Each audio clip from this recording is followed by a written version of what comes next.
여러분 반갑습니다. 신명기 말씀 묵상 시간입니다. 하나님 나라 영적 전투를 우리가 거룩하게 잘 감당할 수 있기를 간절히 소망합니다. 우리가 하나님 백성으로 부름받았다는 것은 군대로 소집된 것입니다. 민수기에 의하면 여러분 인구조사를 하지 않습니까? 그런데 자세히 보시면 그 인구조사를 해놓고 뒤에 하나님의 군대로 불렀다라고 그렇게 종결 짓습니다.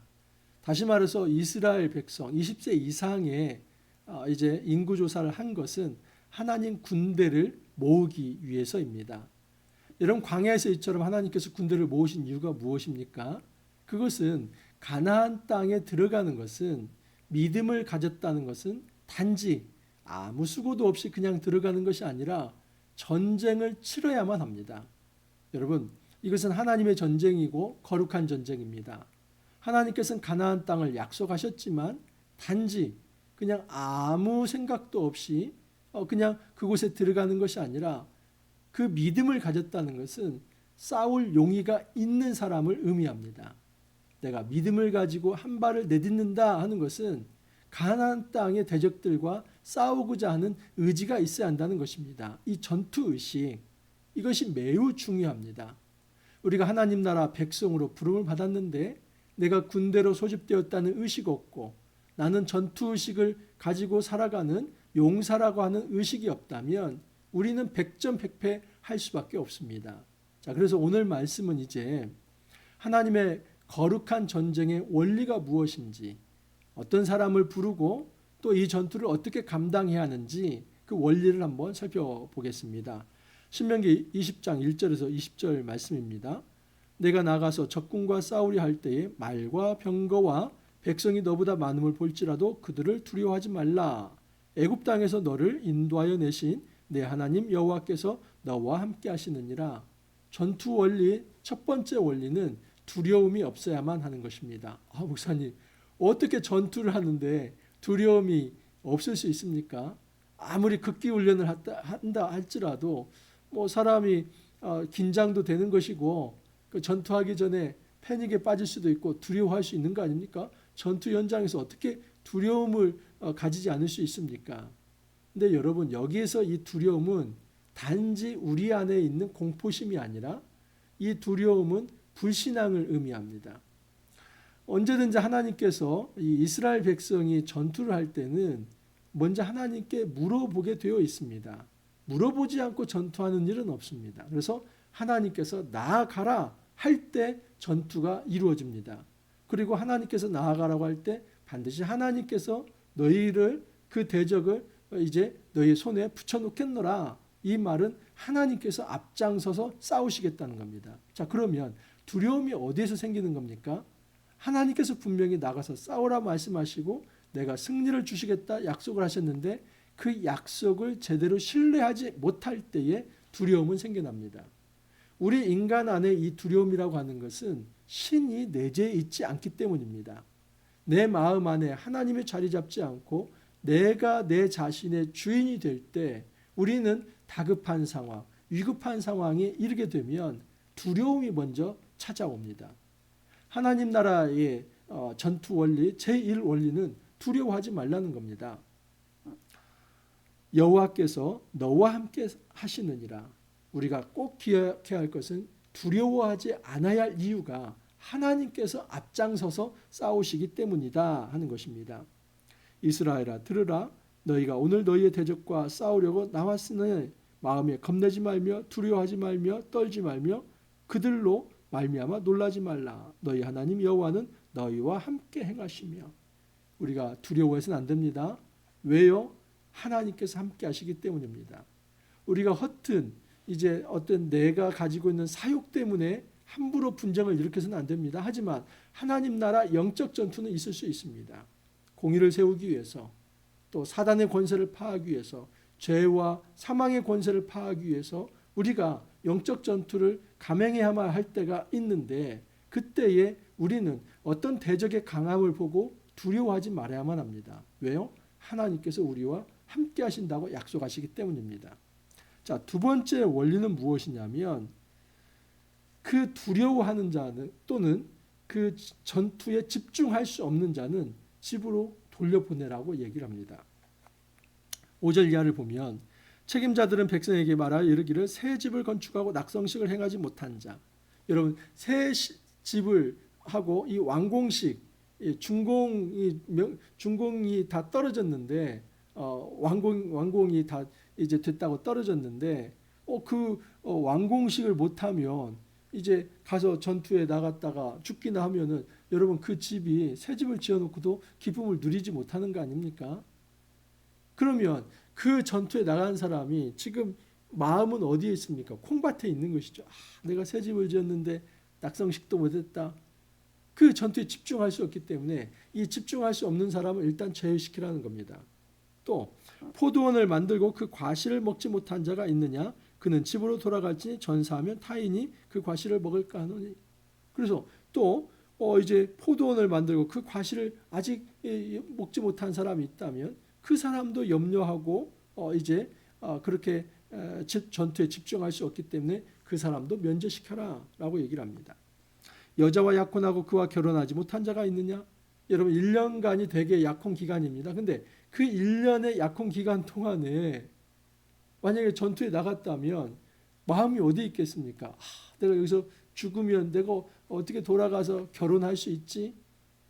전투에 집중할 수 없죠. 그래서 이것은 어떤 악의가 아니라 또는 어떤 한 사람들을 차별하려고 하는 게 아니라 새로운 집을 만들었다든지 또는 어떤 지금 포도원에서 첫 수확을 내지도 못했다든지 또는 약혼을 해서 아직 결혼에 이르지 못했다든지 여러 형편에 따라서 전투에 집중할 수 없는 상황이라면 그 사람을 면제시켜야만 한다는 겁니다. 왜냐하면 전투력 전체가 다 떨어져 버립니다. 그래서 이 공동체가 온전히 이제 죽음을 두려워하지 않고 그렇게 결사적으로 대적을 향해서 돌격 앞으로 해야 할 그런 상황에서 여러 가지 잡생각을 가지고 미련과 또 어떤 두고 온 것들에 대한 생각으로 인해서 전투에 집중하지 못한다면 전염병처럼 그런 어떤 타성에 젖은 그런 의식들이 퍼져나가서 그리고 어떤 미련과 그리고 집중하지 못한 마음들, 두려움들이 그냥 그 공포심들이 전염병처럼 펴져나가서 싸워보지도 못하고 전투에 패배할 수 있기 때문에 이런 집중 못하는 사람들, 이 사람들을 일단 면제시키라고 얘기를 합니다. 세 번째 원리가 있습니다. 피해 없이 승리할 수 있다면 평화적으로 그 땅을 점령하라라고 얘기를 합니다. 내가 어떤 성읍으로 나아가서 치료할 때에는 그 성읍에 먼저 화평을 선언하라. 그 성읍이 만일 화평하기로 화답하고 너를 향하여 성문을 열거든 그 모든 주민들에게 내게 조공을 바치고 너를 섬기게 할 것이요. 여러분 하나님의 이 헤렘 전쟁이라고 해서 무조건 다 피로 물들이지 않습니다. 기브온 백성도 이제 이스라엘 백성으로 나중에 이제 들어오게 되고 뭐 장작을 이제 패는 일이나 또는 물 깃는 일 이런 일들로 그들이 이제 합니다. 여러분 그들이 정말 하나님의 백성 이 이스라엘과 전투하지 않으려고 할 때 이 평화 조약을 맺습니다. 물론 하나님 앞에 물어보지 않고 서두른 부분은 있습니다. 하지만 어쨌든 지금 이 성경이 말하려고 하는 이야기는 뭐냐면 만약에 그 땅의 주민들이 화해를 하려고 한다. 화평을 추구한다 하면 그걸 받아들일 수 있어야 한다라고 얘기를 합니다. 여러분 또 하나 예가 있죠. 기생 라합을 보십시오. 여러분 거기에 보면 이 여리고 전투인데 기생 라합만 구원을 받습니까? 아니면 기생 라합 집에 들어와 있는 모든 가족이 다 그리고 그 집에 들어와 있는 모든 사람이 다 구원을 받습니까? 모든 사람이 다 구원을 받습니다. 그건 뭐냐면 지금 이스라엘이 여리고를 칠 때 하나님이 그 입성한다. 이것을 받아들이는 겁니다. 그래서 대적하는 것이 아니라 이스라엘 백성 앞 이스라엘의 하나님 앞에 무릎을 꿇는 그 사람들을 죽이지 말고 받아들여야 한다. 그래서 이 세 번째 어떤 전투의 원리가 있는데 그냥 무조건 피를 흘릴 것이 아니라 화평을 통해서 그 땅을 접수할 수 있으면 그 영적 전투에 그렇게 평화의 원리를 이제 쓰라라고 말씀을 합니다. 자, 네 번째 원리가 또 하나 있습니다. 그것은 무엇이냐면 16절 이하를 한번 읽어드립니다. 오직 내 하나님 여호와께서 내게 기업으로 주시는 이민족들의 성읍에서는 호흡 있는 자를 하나도 살리지 말지니 이는 그들이 그 신들에게 행하는 모든 가증한 일을 너에게 가르쳐 본받게 하여. 그래서 쳐야 할 족속을 말합니다. 헷 족속, 아모리 족속, 가나안 족속, 브리스 족속, 히위 족속, 여부스 족속을 다 진멸하라고 합니다. 이 진멸이란 말 헤렘이라고 해서 헤렘 전쟁. 이 진멸이라는 말은 또 한편으로는 봉헌입니다. 그래서 완전히 이 어떤 진멸을 통해서 그 땅을 하나님 앞에 봉헌하는 것. 이것을 헤렘 전쟁 또는 거룩한 전쟁이다라고 얘기를 합니다. 우리가 잔혹하다라고 생각할 수 있는데 하나님께서 이스라엘 땅을 점령할 때 하나님께서 용납하지 않는 것이 있습니다. 그것은 그 땅의 신들을 섬기는 것을 용납하지 않습니다. 그리고 그 신들을 섬기는 그 족속도 하나님께서 용납하지 않습니다. 여러분 화평을 취한다 할 때는 반드시 그 신들을 섬기지 않고 여호와를 섬기는 것이 전제가 되는 겁니다. 그냥 여호와를 섬기는 채만 하고 하는 게 아니라 완전히 여호와의 신앙으로 돌아오는 자들을 죽이지 않는 것입니다. 하지만 여호와의 신앙으로 돌아오지 않았을 때는 마땅히 전투를 해서 헤렘 전쟁을 해라. 헤렘 전쟁은 여러분 완전하게 제거하는 겁니다. 죄의 씨 하나를 남겨놓지 않고 철저하게 전투를 하는 겁니다. 나중에 이 헤렘 전쟁을 하나님께서 선포를 하는데 거기에 대해서 이제 후대에 실수한 사람이 있죠. 아간 같은 경우도 이제 그런 경우가 되었고, 그래서 아이성을 점투할 때, 그리고 나중에 이제 초대 왕정의 이제 사울 같은 경우 사무엘이 말하는 헤렘 전쟁의 어떤 선언을 듣고도 그냥 뭐 전리품으로 가져온 것들, 좋은 것들 다 챙기는 이 사익을 추구할 때 이제 사울은 폐위가 되는 것입니다. 하나님 나라 전투 앞에 우리가 절대 사익을 추구해서는 안 되고 정말 하나님께서 헤렘을 선언한 것에 대해서는 아깝게 생각하지 말고 모든 죄의 이 씨앗이 될 만한 것들을 다 제거할 수 있어야만 한다는 의식을 가지고 있어야만 합니다. 자, 마지막으로 생명 존중입니다. 너희가 어떤 성읍을 오랫동안 에워싸고 그 성읍을 쳐서 점령하려 할 때 도끼를 둘러 그곳에 나무를 찍어내지 말라. 이는 너희가 먹을 것이 될 것임이니 찍지 말라. 들의 수목이 사람이냐 너희가 어찌 그것을 에워싸겠느냐. 다만 과목이 아닌 수목은 찍어내어 너희와 싸우는 그 성읍을 치는 기구로 만들어 그 성읍을 함락시킬 때까지 쓸지니라. 이 어떤 성읍을 칠 때 다 불태워서 그냥 수목까지 불태우는 일은 없어야 한다는 겁니다. 여러분 수목이 주는 게 뭡니까? 열매이죠. 그 열매는 사람에게 생명을 공급하는 것입니다. 그러니까 그 열매까지 다 쓸어버린다는 것은 완전히 사람이 살 수 없는 황무지, 황폐함으로 만들어버리는 겁니다. 하나님은 이걸 원하시는 게 아닙니다. 단지 생태계의 어떤 생물 보존, 이것을 말하는 게 아니라 결국 그 수목을 먹고 열매를 먹고 살아야 할 생명이 위협받을 정도로 완전히 그냥 이 생태계 자체를 파멸시키는 그런 일은 하지 말라는 겁니다. 이것은 어떤 분노에 찬 불지름이 있어서는 안 된다는 것입니다. 어떤 개발을 해야 한다면 이제 어떤 열매가 맺혀지지 않는 그런 수목들 거기에서 나무를 좀 얻기 위해서 벌목을 할 수는 있겠지만은 그 누구도 먹지 못하도록 그냥 이 수목 자체를 다 불태워서 열매를 맺지 못하게 하는 그런 잔혹함이 있다면 그것은 옳지 않다는 것입니다. 여러분 우리가 하나님 나라 영적 전투를 하는데 분명히 원리가 있습니다. 첫 번째 원리 두려워하지 말라. 왜요? 하나님께서 반드시 영적 전투에서 함께 하실 것이기 때문입니다. 두 번째는 전투에 집중할 수 없는 사람들은 그 전투에서 면제시켜라는 겁니다. 왜냐하면 전체의 어떤 이 전투력 자체를 떨어뜨리기 때문입니다. 그래서 어떤 형편에 따라서 이제 그 전투를 수행할 수 있는 사람을 소집하라는 것이지요. 세 번째 원리는 평화를 추구하라는 거. 할 수만 있다면 이제 어떤 피 흘림이 없이 그 땅을 접수할 수 있는 일이 있다면 해야 한다. 다만 어떤 이 다른 신들까지도 다 용납하라는 그것은 결코 아닙니다. 이런 위장된 평화가 아니라 모든 신을 다 내려놓고 여호와의 신앙을 추구하는 가장 대표적인 예가 기생 라합과 같은 그 집에 모여 있는 이제 여호와 신앙을 추구하기로 한 사람들, 이런 사람들 살려내라는 것입니다.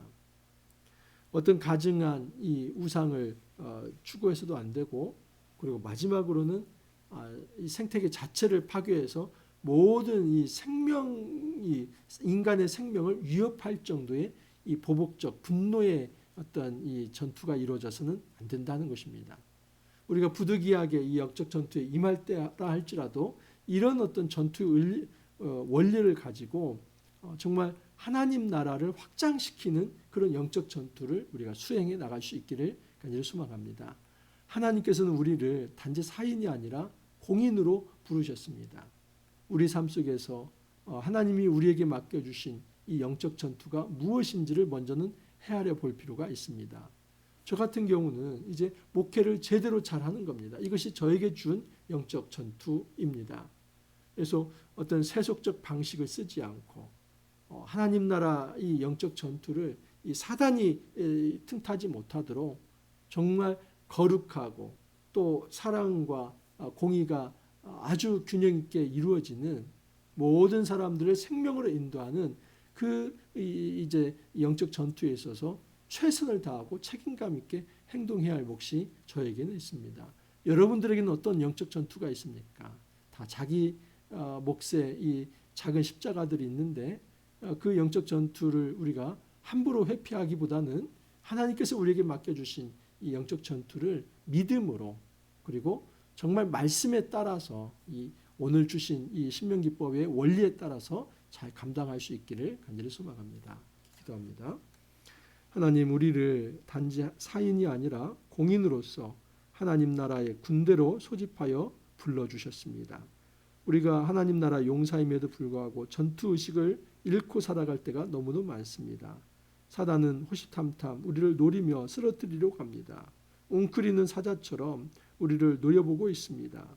주님, 이 사단과의 영적 전투에서 더욱 저희들이 지혜롭게 해주시고 하나님의 뜻을 받들 수 있게 해주시며 또 하나님의 능력으로 정말 이 사단의 이 영적 권세를 회파할 수 있는 그런 정말 의미 있는 영적 전투를 우리가 용기 있게 잘 감당할 수 있도록 하나님께서 이끌어 주옵소서.